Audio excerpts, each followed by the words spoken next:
गण गणपते नमः। श्री गणेश की वंदना कर दिन के स्वामी मंगल देव श्री राम भक्त भाई हनुमान तथा उनके स्वामी श्री राम की आराधना कर इष्ट देव का ध्यान धर गुरुजनों को नमन कर अभिनंदन करते हैं आपका वरुण ऋषि द्वारा प्रस्तुत आज के दैनिक पंचांग में। यह दैनिक पंचांग हम नित्य प्रस्तुत किया करते हैं और प्रतिदिन प्रस्तुत लघु पंचांग का यह बृहद रूप है। इसमें डेटा जो भी प्रयुक्त होते हैं पंचांग से लिए जाते हैं, छवि तथा ध्वनि गूगल से ली जाती है और यह प्रस्तुति आप तक यूट्यूब के माध्यम से, यूट्यूब के सौजन्य से हम सफलपूर्वक आप तक पहुंचा पाने में समर्थ हुए। तो चलिए प्रस्तुति में चलते हैं। अब प्रस्तुति में जाने के क्रम में जी हाँ, थोड़ी सी चर्चा प्रस्तुति के बारे में। जिस प्रकार पंचांग के 5 अंग होते हैं, उसी प्रकार इस प्रस्तुति के भी 5 भाग। पहला भाग पंचांग मुहूर्त और ग्रहों के गोचर से संबंध रखता है और इसी पहले भाग में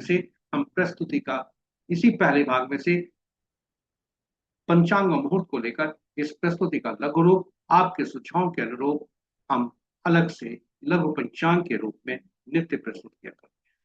दूसरा भाग तारा बल्लभ, इसका नाम है। नक्षत्र के अनुसार आज कैसा दिन रहने की संभावना, अब ये जन्म नक्षत्र के अनुसार होता है और आज के बारे में, किंतु तारा बलम का मुख्य सिद्धांत नौ तारा चक्र पद्धति पर आधारित है, जिसके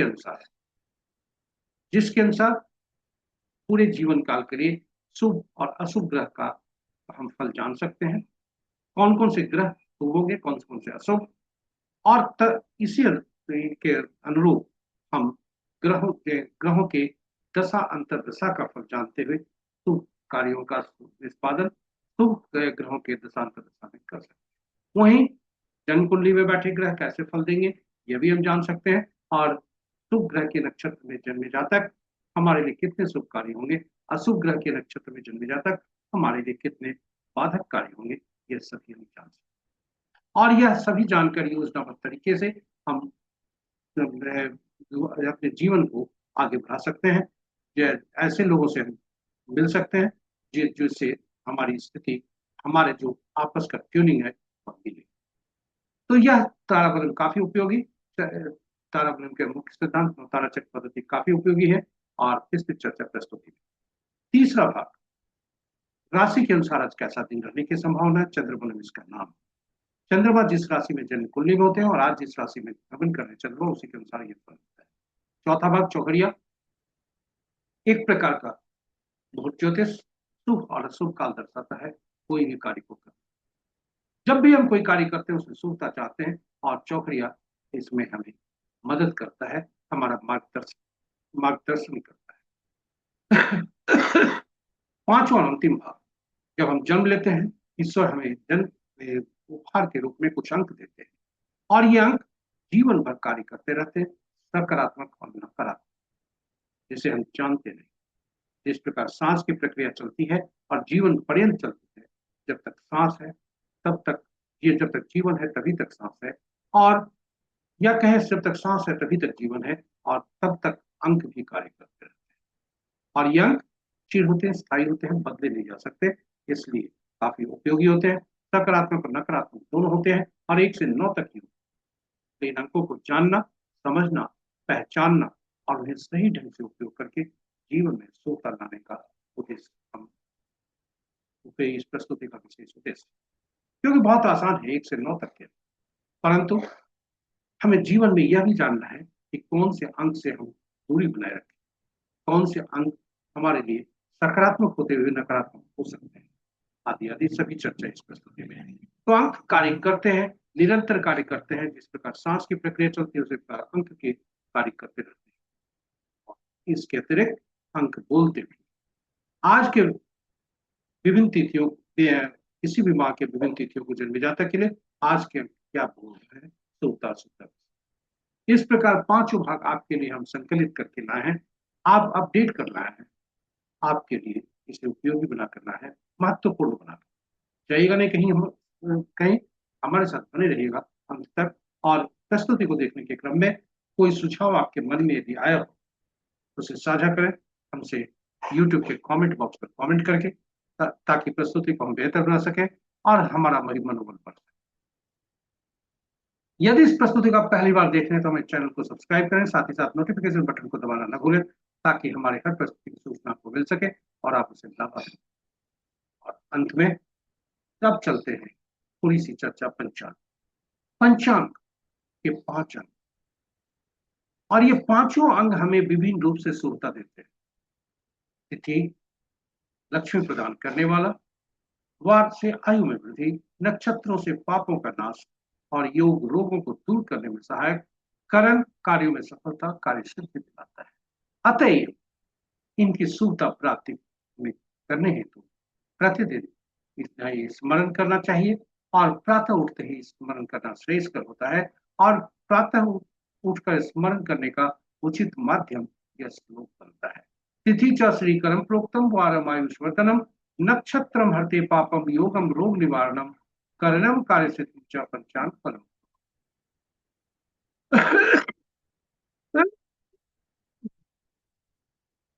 इन्हें हमें प्रतिदिन प्रातः स्मरण करना चाहिए। और जो पुराणों में लिखा है कि पुराणों में लिखा है पंचांग का श्रवण, पंचांग के श्रवण से गंगा स्नान तुल्य लाभ होता है।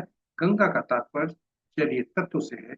हमारे शरीर के जलीय तत्व और जन्म कुंडली की जलीय राशियां, जलीय राशियों के बैठे ग्रह, ये सभी शुभ और जलीय राशियों के स्वामी, ये सभी शुभ रूप से प्रभावित होते हैं। इसलिए पंचांग का स्मरण करने के बाद पंचांग का श्रवण करना चाहिए, जिससे हमारे जीवन में सुखता बने। पंचांग की उपयोगिता और महत्ता ही समाप्त नहीं होती, क्योंकि पंचांग के और भी फायदे हैं। यह जीवन में हम भूमिका अदा करता है, हमारी निर्णय क्षमता को सुदृढ़ करता है, आत्मबल बढ़ाता है। पंचांग प्रकृति और ब्रह्मांड की ऊर्जा के साथ संतुलन स्थापित करने में सहायक होता है, जिससे जीवन में शांति, समृद्धि और सकारात्मकता का संचार होता है। अतः पंचांग का अनुसरण करके हम अपने जीवन को अधिक सफल और समृद्ध बना सकते हैं। तो चलिए आइए पंचांग की उपयोगिता, महत्ता तथा इसके जीवन में भूमिका को देखते हुए आइए हम सब पंचांग का प्रतिदिन स्मरण, श्रवण और अनुसरण करें, और करके अपने जीवन को एक सफल और समृद्ध बनाते हुए जीवन में सुखता कायम रखें।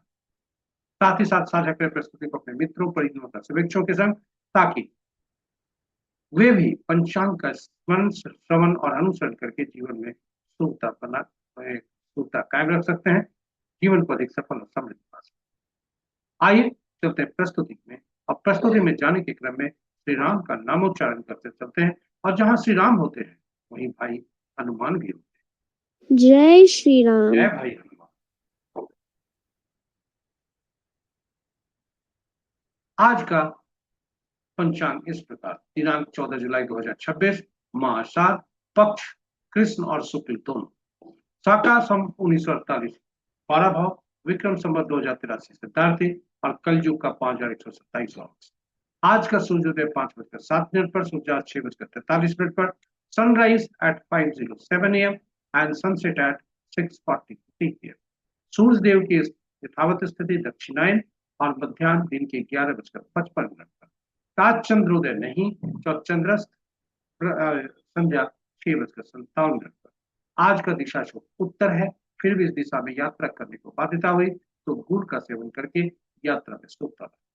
पंचांग के 5 अंक इस प्रकार: वार मंगलवार, तिथि अपराह्न 3:12 तक अमावस्या, तत्व जो पूर्ण तिथि के अंतर्गत आता है। तत्पश्चात शुक्ल पक्ष का प्रतिपदा, नंद जो नंदा तिथि के अंतर्गत आता है। नक्षत्र मध्य रात्रि 0:09 तक पुनर्वसु, उसके बाद पुष्य। और आज का दिन की शुरुआत पुनर्वसु नक्षत्र के पहले पद से, जो प्रातः 8:09 तक होता है। दूसरा पद अपराह्न 1:28 तक, तीसरा पद संध्या 6:48 पर, चौथा पद रात्रि के मध्य रात्रि के 0:09 तक, और तत्पश्चात आरंभ होता है पुष्य नक्षत्र के पहले पद का, जो कल प्रातः 5:31 तक रहता है, यानी कल का सूर्योदय पुष्य नक्षत्र के पहले पद। योग रात्रि के 11:57 तक व्याघात, उसके बाद हर्षण, और करण अपराह्न 3:12 तक नाग, तत्पश्चात रात्रि के 1:29 तक किंसितुग्न, और फिर पौ। ये रहे हमारे पंचांग के 5 अंक। महत्वपूर्ण मुहूर्त में जाने के पूर्व भोलेनाथ का वास देखते हैं। भोलेनाथ का वास कैसा है और इसकी शुभता कैसी है। रुद्राभिषेक के लिए यह काफी उपयोगी। जय भोलेनाथ। ओम नमः शिवाय। ओम नमः शिवाय। जब तक अमावस्या तिथि है, भोलेनाथ माँ गौरी के सानिध्य जो कि सुखप्रद है। शुक्ल पक्ष प्रतिपदा आरंभ होने पर भोलेनाथ शमशान में होते हैं, जो कि शुभ नहीं है। जय भोलेनाथ। ओम नमः शिवाय। यानी अपराह्न 3:12 तक रुद्राभिषेक के लिए उपयोगी। ओम नमः शिवाय। जय भोलेनाथ। महत्वपूर्ण मुहूर्त में जाने के पूर्व गीता की यह महत्वपूर्ण उपयोगी पंक्तियां, हम सबका अधिकार केवल कर्म पर है, फल पर नहीं। अतएव जिम्मेदारी के साथ कर्म करने के लिए सबसे अनुकूल मुहूर्त का चुनाव करना ही हमारी पहली सफलता है। और अनुकूल मुहूर्त के फायदे, अनुकूल मुहूर्त में कार्य आरंभ करने से मार्ग में आने वाली समस्त बाधाओं को हम सफलतापूर्वक और खुशी खुशी पार कर सकते हैं, क्योंकि बाधाएं तो हम सबके जीवन का अपरिहार्य हिस्सा है। महत्वपूर्ण मुहूर्त में शुभ मुहूर्त में सबसे प्रभावी अभिजीत मुहूर्त दिन के 11:28 से 12:22 दिन तक, अमृतकाल रात्रि 10:01 से 11:27 रात्रि तक, विजय मुहूर्त अपराह्न 2:11 से 3:06 अपराह्न तक, गोधूली विला संध्या 6:42 से 7:03 संध्या तक, और निशिता मुहूर्त देर रात्रि 11:35 से मध्य रात्रि 0:16। रात्रि में किए जाने पूजा पाठ जब तक साधना तंत्र बताने के लिए निशिता मुहूर्त श्रेष्ठ हुआ करते हैं, और अशुभ मुहूर्त में राहु काल सबसे प्रभावी, अपराह्न 3:19 से 5:01 अपराह्न। गुलिक काल दिन के 11:55 से 1:37 अपराह्न तक, और यमगन प्रातः 8:31 से 10:13 दिन तक, और वर्ज मुहूर्त अपराह्न 1:30 से 2:55 अपराह्न। ये रहे हमारे महत्वपूर्ण शुभ और अशुभ ग्रहों की आकाशीय स्थिति में चल। जी हाँ, ग्रहों की आकाशीय स्थिति का स्वागत है।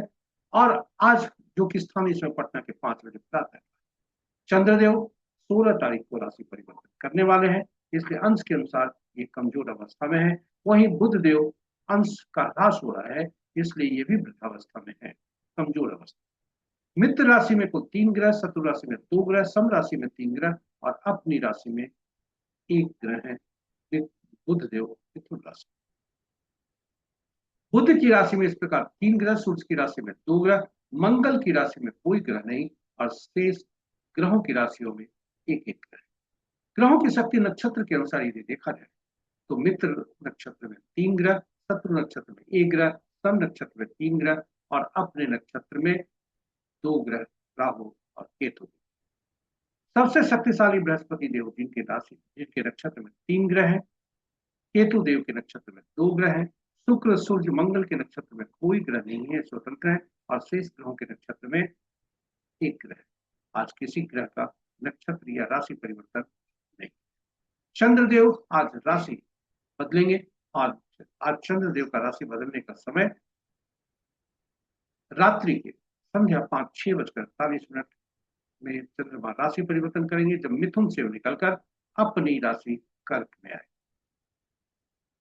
जहां बृहस्पति देव पहले से विराजमान है, और वो उच्च बनकर है। चंद्रदेव वहां पर पहुंचेंगे गज केसरी योग का निर्माण, क्योंकि बुध और चंद्रमा और बृहस्पति देव जब मिलते हैं, गज केसरी योग का निर्माण है। आइए अब हम चलते हैं आज की आगे बढ़ते हैं आपके समक्ष नक्षत्र परिवर्तन की सारणी, साथ ही साथ ग्रहों के वक्रत्व की सारणी। जी हाँ, इस महीने में शनि देव 27 जुलाई को, जब बुध देव का 24 जुलाई को खत्म होगा, शनि देव का वक्रत्व आरंभ होगा। इसी के साथ ही हम चलते हैं अब दूसरे भाग। ताराबलम इसका नाम है, जिसमें नक्षत्र करते काम है।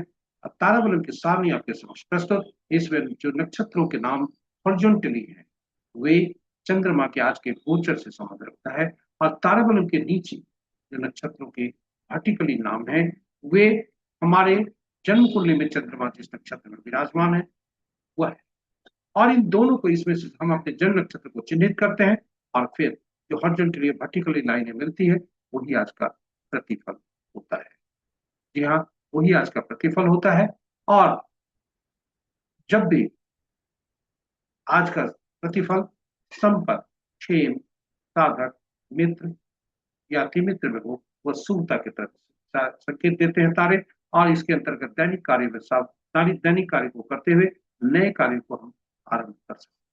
वहीं इसके विपरीत यदि आज का तारा जन, विपत, प्रत्यरि और नैथली में हो तो दैनिक कार्य में सावधानी और नए कार्यों को आरंभ करने से मनाएं। ताराबलन का मुख्य सिद्धांत नवतारा चक्र पद्धति है और नवतारा चक्र पद्धति के अनुसार ग्रहों के मन नक्षत्र होते हैं। नक्षत्रीय ग्रह के फल देते, ग्रह का अपना फल नहीं होता। 27 नक्षत्र, 9 ग्रह। आखिर नक्षत्र किन किन ग्रहों के फल देंगे? इसके लिए 27 नक्षत्रों को सूचीबद्ध की जाती है, सारणीबद्ध की जाती है और 9 नक्षत्रों की सारणी बनाकर 3 श्रेणियों में रखा जाता है जो आपके समक्ष प्रश्न। और पहला से 9वां तक, 10वां से 18वां तक, तीसरा 19वां से 27वां। ग्रहों को महादशा के क्रम में रखा जाता है। केतु देव, शुक्र, सूर्य, चंद्रमा, मंगल, राहु, बृहस्पति, शनि, बुध, ये क्रमशः 1 से 9 ग्रह बने। अब ग्रहों को नक्षत्रों से कैसे जोड़ा गया? पहला ग्रह केतु देव, इन्हें हर श्रेणी में से पहला नक्षत्र यानी पहला, 10वां और 19वां नक्षत्र का स्वामित्व मिला। वहीं दूसरा ग्रह माने शुक्र, दूसरा 11वां 20वां नक्षत्र का स्वामित्व और तीसरा 12वां 21वां सूर्य, तीसरे ग्रह सूर्य के स्वामी बने। और इस प्रकार घड़ी की सुई की दिशा में 9वां 18वां 27वां नक्षत्र का स्वामित्व बुध देव को मिला। और यह सारणी इस प्रकार, इस सारणी से हम चिन्हित करते हैं अपने जन्म नक्षत्र और जन्म नक्षत्र को चिन्हित कर शीर्ष की ओर बढ़ते हैं और जो ग्रह बनता है वही हमारा जन्म ग्रह होता है। यानी इसी ग्रह की यहीं से गणना आरंभ होती है और घड़ी की सुई की दिशा में हम आगे बढ़ते हुए बुध तक गणना करते हैं। फिर केतु से यात्रा आरंभ करके जो हमारा जन्म ग्रह बनता है ठीक उसके पिछले ग्रह तक हम गणना करते हैं। और इस प्रकार 9 ग्रहों की गणना होती है और पहला ग्रह जो बनता है, जो भी ग्रह बना वह ग्रह वहां उसी ग्रह की महादशा में हमारा जन्म हुआ। जी हाँ, हर ग्रह की महादशा की निश्चित अवधि होती है, किंतु जब विंशोत्तरी दशा हम देखें तो हमें उस ग्रह का जो भी शुभ और अशुभ फल है वह कुछ निश्चित अवधि तक ही मिलता। आइए एक उदाहरण से समझते हैं। विंशोत्तरी दशा देखिए कि किसी जातक का हमने लिया है जिनकी बृहस्पति की महादशा में जन्म, इन्हें 5 वर्ष 2 महीना 13 दिन जो कि बृहस्पति देव की दशा जातक को मिल रही है और इसे शुभ और अशुभ दोनों फल हो सकते हैं। निर्भर करता है जन्म कुंडली पे बृहस्पति का क्या स्थिति है। और परंतु बृहस्पति की महादशा 16 वर्ष की होती है, यानी जातक 10 वर्ष 9 महीना 17 दिन इस दशा का फल प्राप्त कर चुका है पिछले जन्म।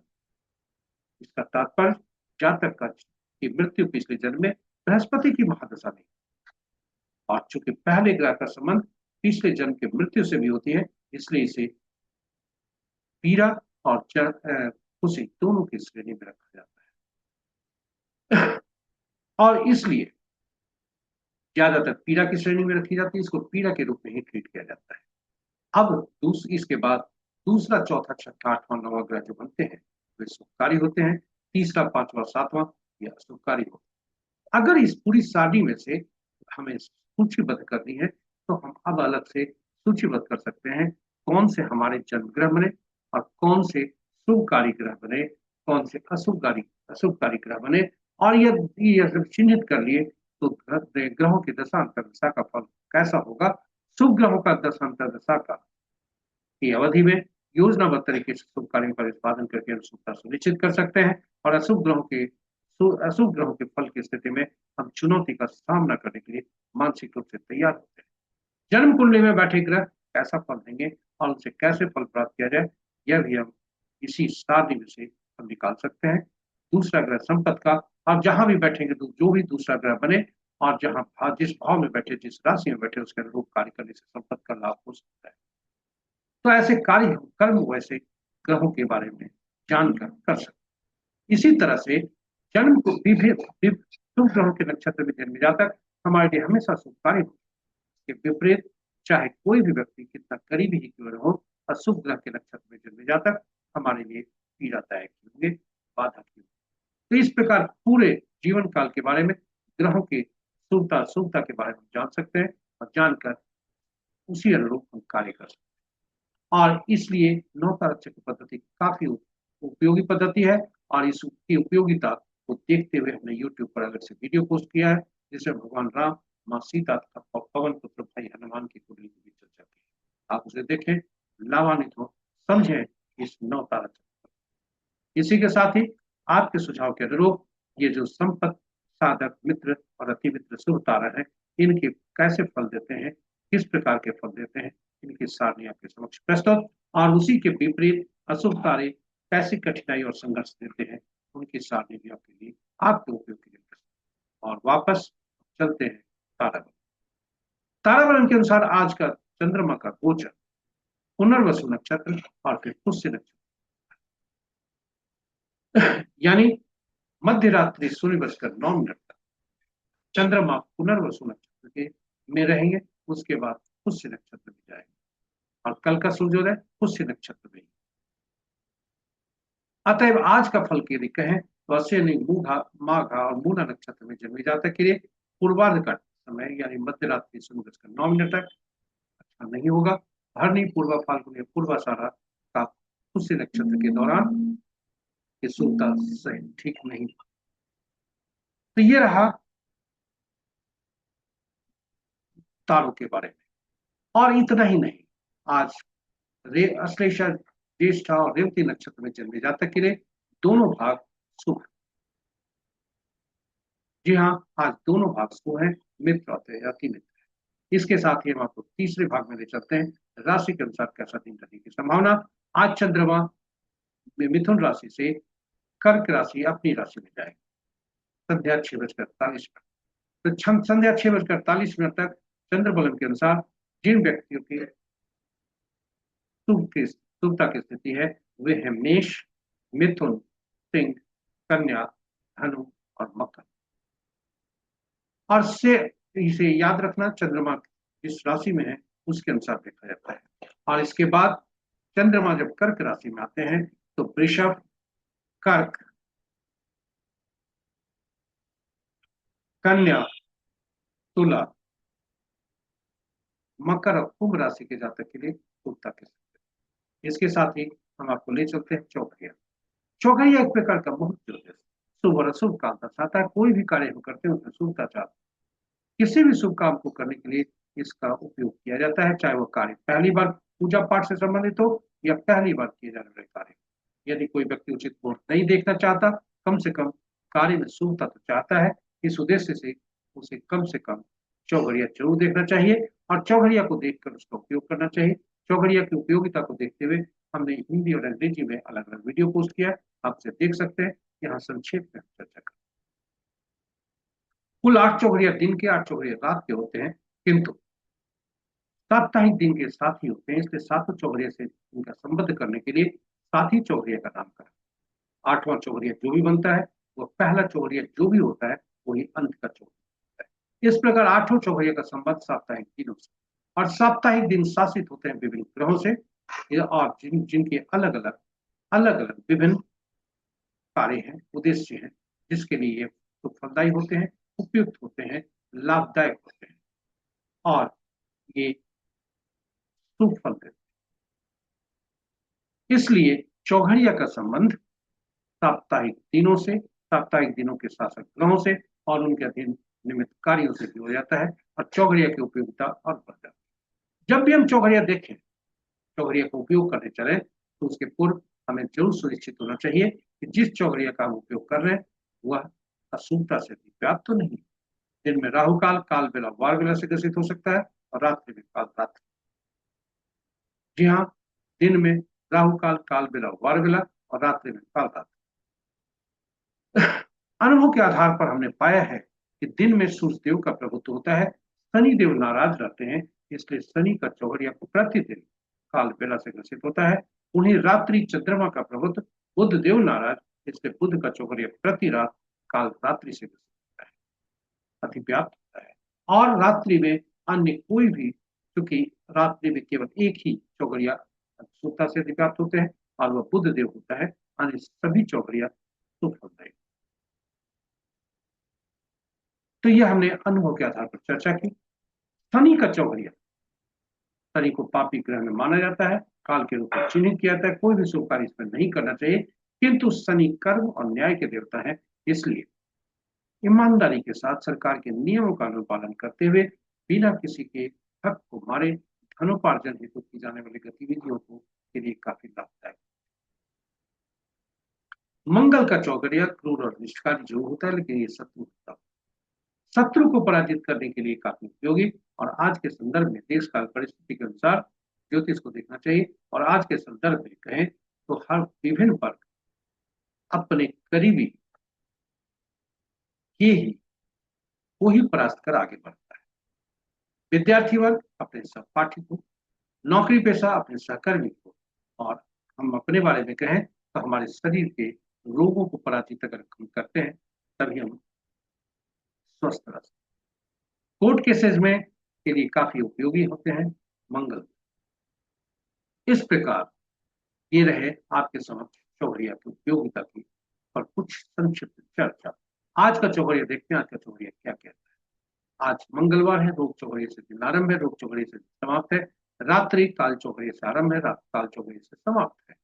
और दिन का उद्वेग चौघड़िया 6:49 6:31 तक वार विला से ग्रसित है। काल चौघड़िया अपराह्न 1:37 से 3:19 तक वार विला से ग्रसित है। और शुभ चौघड़िया 3:19 से 5:01 अपराह्न में वह राहु काल से ग्रसित है। रात्रि का लाभ चौघड़िया 8:01 से 9:19 तक काल रात्रि से। तो ये रहे चौघड़िया पर पूरी चर्चा। अब आपको हम ले चलते हैं अंतिम अंकों के जीवन में हमारी अहम भूमिका होती है और ये अंक होते हैं 1 से 9। यहाँ 10वां अंक नहीं होता, शून्य को गणना में नहीं लेते। और एक चूंकि एक अंक का उपयोग होता है, इसलिए जब भी 2 अंकों या 2 से ज्यादा अंकों का समूह होता है तो उसे प्रयुक्त हुए सभी अंकों को जोड़कर एक अंक में हम उसे परिवर्तित करते हैं। तो आइए हम आगे बढ़ते। 1 से 9 तक अंक, 5वां अंक बहुत ही महत्वपूर्ण, क्योंकि ये 5वां अंक मध्य का अंक होता है और ये अपने से पूर्व और बाद में आने वाले अंकों को संतुलित करता है। और ये 1 से 9 तक अंक शासित होते हैं विविध ग्रहों से, जिनके अलग अलग तत्व, गुण और ऊर्जा होते हैं, जो इन अंकों में भी समाहित हो जाते हैं। और इस प्रकार इन अंकों को उनके शासक ग्रहों के तत्व, गुण और ऊर्जा के आधार पर विभिन्न नामों से पुकारा जाता है, जिसके सामने आपके स्पष्ट। जब हम जन्म लेते हैं, ईश्वर हमें अंक उपहार में देते हैं और वह जन्म तिथि के रूप में आता है, जिसमें तिथि, माह और वर्ष होते हैं। तिथि और माह 1 या 2 अंकों का हो सकता है, वर्ष 4 अंकों का। और तिथि हम खुद होते हैं, यानी इसे मूलांक कहते हैं, बोलचाल की भाषा में ड्राइवर कहा जाता है, अंक चलते हैं। वहीं तिथि, माह और वर्ष तीनों जब मिलते हैं तो हमारा भाग्यांक होता है और उसे बोलचाल की भाषा में कंडक्टर भी कहा जाता है। ये ड्राइवर और कंडक्टर का अंक काफी महत्वपूर्ण है पूरे जीवन काल। यह हमारे पूरे जीवन काल के लिए काफी महत्वपूर्ण है। इतना ही नहीं, ड्राइवर हमारा आंतरिक व्यक्तित्व होता है, तो जो तिथि है वो हमारा आंतरिक व्यक्तित्व होता है। तो तिथि और माह मिलकर एटीट्यूड नंबर बनाते हैं, जो बाहरी व्यक्ति। एक लॉटरी अंक भी मिलता है, वह पुरुष और स्त्री के लिए अलग अलग। वर्ष के अंकों को जोड़कर पुरुष के लिए 11 से उसमें घटाते हैं, फिर एक अंक में परिवर्तित करते हैं। वही महिला के लिए 4 उसमें जोड़ते हैं और फिर एक अंक में परिवर्तित करके उसका उपयोग करते हैं। हमने गूगल से एक जन्म तिथि ली है, जिसका उद्देश्य शैक्षणिक है, जिनकी जन्म तिथि आज है। तो चलिए उन्हें अग्रिम रूप से जन्म तिथि की बधाई देते हुए आगे बढ़ते। जब भी गण तिथि में, माह में या कहीं भी गणना में 11, 22, 33 आते हैं, 22 और 33 माह भी नहीं आएंगे और 33 तिथि में नहीं आएंगे, गणना राशि। तो जब भी तिथि, माह और ये में गणना में 11, 22, 33 आते हो, यह मास्टर नंबर कहलाता है और इसका संबंध पिछले जन्म के आत्मा से होता है और उसके अधूरे कार्य इस जीवन में करने होते हैं। वहीं 13, 14, 16, 19 जब भी हो तो जातक का संबंध पिछले जन्म के द्वारा किए गए कुछ कर्म, जिसके द्वारा उत्पन्न ऋण से होता है और उसे इस जीवन में कर्म के द्वारा ही इस ऋण का चुकता करना। जी हाँ, अगर जातक के बारे में देखें तो 13 ही गणना में आ रहा है और 14 तो तिथि, इसलिए इनके मास्टर नंबर है इनके कार्मिक डेप्थ ऋण है। पूरी जन्म तिथि में यदि हम देखें तो 1 से 9 तक के अंक होते हैं, और पूरी तिथि में यदि हम जोड़े यदि तो कुल 8 अंक हो सकते हैं। जन्म तिथि में कुल 8 से ज्यादा अंक नहीं हो सकते। तात्पर्य यदि एक एक अंक सभी में हो तो भी एक अंक तो होगा जो जन्म तिथि में नहीं होगा, और इसका तात्पर्य कि उस अंक से संबंधित तो तत्व गुण ऊर्जा है उसकी कमी हो सकती है। तो जो अंक अनुपलब्ध है उसके तत्व गुण और ऊर्जा की कमी हमें पड़ती है, जो कि हम जिसका अपने जीवन में हम उसे उस अंक का उपयोग करके हम सुखता प्राप्त कर सकते हैं, बशर्ते कि वो लाभदायक। अब हम देखते हैं कि कौन कौन से अनुपलब्ध अंक इनके हैं और कौन कौन से अंक 2 बार से ज्यादा है। याद रखें, 2 बार से ज्यादा जब भी अंक प्रयुक्त होते हैं, 3 या 3 बार से ज्यादा, तो ये अंक सकारात्मक होते हुए भी नकारात्मक होते हैं। और जहां तक का देखें, यदि इनके जो हॉट प्लेट है वह 33% है, वहीं यदि इनका बौद्धिक क्षमता इंटेलिजेंस या इनको कहें तो 70%, इमोशनल लेवल 66%, और इनके जो विल पावर है वह भी 70%। किसी भी महान व्यक्ति के लिए जो ही सफलता हासिल कर सकता है, ये विल पावर 951 का सभी अंकों का होना यह सूखता देता है। अब यदि हम देखें तो इनके 3, 6, 8 ये 3 अंक ऐसे हैं जो कि अनुपलब्ध, यानी जातक के पास 3, 6, 8 अंक, साथ ही साथ 9, 2 ये दोनों एक एक बार प्रयुक्त हो चुके हैं, एक एक बार और हो सकते हैं, और 4, 5 एक साथ अब सैचुरेशन पॉइंट पर पहुंच जाते हैं। इन्हें आप उपयोग नहीं ला सकते। अब पूरे चूंकि ड्राइवर और कंडक्टर का अंक महत्वपूर्ण होता है, कल्पना कीजिए ड्राइवर और कंडक्टर बस का यदि शत्रुवत हो गए, बस का चलना मुश्किल होता है। तो ड्राइवर और कंडक्टर आपस में शत्रुवत हो जाए, फिर ऐसे अंक की व्यवस्था करनी पड़ती है जीवन में, हमारे जीवन में, क्योंकि जीवन स्ट्रगल भरा हो जाता है, और वैसी स्थिति में ऐसे अंक की व्यवस्था करनी पड़ती है जो मित्र अंक दोनों का हो, और वह अनुपलब्ध अंक या एक बार प्रयुक्त अंक में से ही कोई। आइए अब आगे चर्चा करें। स्रोत कहाँ से, ये तो हम जान गए, लेकिन स्रोत कौन सा होगा, इसके लिए हम हर ज्योतिषी और हम भी एक नाम का ही सहारा लेते हैं, क्योंकि ऐसा अंक होना चाहिए जो जीवन भर, जिसका उपयोग जीवन भर हो, बार बार बदलना नहीं। मोबाइल को अगर हम उपयोग में लाते हैं तो बदल सकता है, गाड़ी संख्या बदल सकती है, मकान संख्या भी बदल सकता है, किंतु नाम नहीं बदलता, इसलिए नाम ही सहारा होता है। अब नाम में दुविधा यह होती है कि नाम में तो अक्षर होते हैं, यहाँ अंकों की चर्चा हो रही है, इसलिए चूंकि नाम के में चूंकि हर अल्फाबेट का जो A to Z है वो इनके अंकीय मूल्य हो, इसलिए नाम को अंकों में परिवर्तित करना आसान है, उनके अक्षरीय मूल्य को अंकीय मूल्य से परिवर्तित करके तब जोड़ो। और नाम का पहला अक्षर काफी महत्वपूर्ण होता है, क्योंकि यह काफी ऊर्जा देता है, चेतना को जगाता है, इसलिए नाम का पहला अक्षर भी ड्राइवर और कंडक्टर का शत्रु नहीं होना। चलिए आइए देखते हैं इनके इनके नाम का पहला अक्षर ऐसे शुरू हुआ, 3 अंक दे रहा है, और साथ ही साथ नामांक 7 दे रहा है। 7 इनके 2 बार आ चुके हैं, और वैसे स्थिति में 7 का अधिक बार आना शुभ नहीं है। साथ ही साथ वॉवेल और कॉन्सोनेंट दोनों बराबर है, वॉवेल को ज्यादा होना चाहिए, कॉन्सोनेंट को कम होना। आइए अब देखते हैं शत्रु, क्योंकि शत्रु अंक को याद रखना बहुत जरूरी है और आसान। तो शत्रु अंक को आइए देखते, 1 के 8, 2 के 4, 6, 8, 9, 3 के 6, 4 के 8, 9, 4, 2, 5 के कोई नहीं, 6 के 3, 9, 7 के 7, 9, 3, 8 के 1, 2, 9, 4, 8, और 9 के 6, 4, 2, 8। जातक का मूलांक 5 है, भाग्यांक 4 है, और वैसी स्थिति में जातक का जो पूर्णांक है वह शक्तिशाली है, क्योंकि इसके कोई दुश्मन नहीं, यह बहुत ही आशीर्वाद लेकर ईश्वर से आया है, जातक के लिए भी यह उपयोगी होता है। अब जीवन में जब भी ये 4 के दुश्मन को हम लाएंगे तो हमारे लिए मिल सकता है। नाम का पहला अक्षर यदि हम कहें तो ड्राइवर का कंडक्टर का शत्रु अंक नहीं, लेकिन आगे बढ़ते हैं।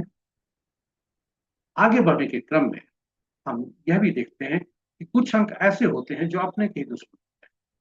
4, 7, 8, इन अंकों का रिपीटेशन कहीं भी, चाहे अंक ज्योतिष में, गाड़ी की संख्या में, मकान संख्या में, कहीं भी, मोबाइल में आदि में, इन अंकों का रिपीटेशन सही नहीं होता, तो यह शुभता नहीं करता, क्योंकि ये अपने के ही दुश्मन है। इसलिए इन अंकों का रिपीटेशन से बचना चाहिए। पर्सनल ईयर को कैसे निकालें? इसके लिए वर्तमान वर्ष को, जो जन्म तिथि है उसमें से वर्ष के अंकों को निकालकर वर्तमान वर्ष को रिप्लेस करते हैं और फिर उसे गणना करते हैं। जातक का रनिंग एज 9 दे रहा है और जातक का ये पर्सनल ईयर 4 दे रहा है। 4 और 4 अपने आपस के ही शत्रु हैं और 4 और 9 भी। जातक का संभल कर रहना चाहिए। हालांकि शैक्षणिक उद्देश्य है, इनके जो फल होंगे, अन्य अंक जो जातक उपयोग कर रहे हैं उस पर निर्भर करता है। इस प्रकार हमने देखा अंक कैसे कार्य करते हैं। आइए अंकों को समझें। आपके लिए एक सारणी और उपलब्ध है।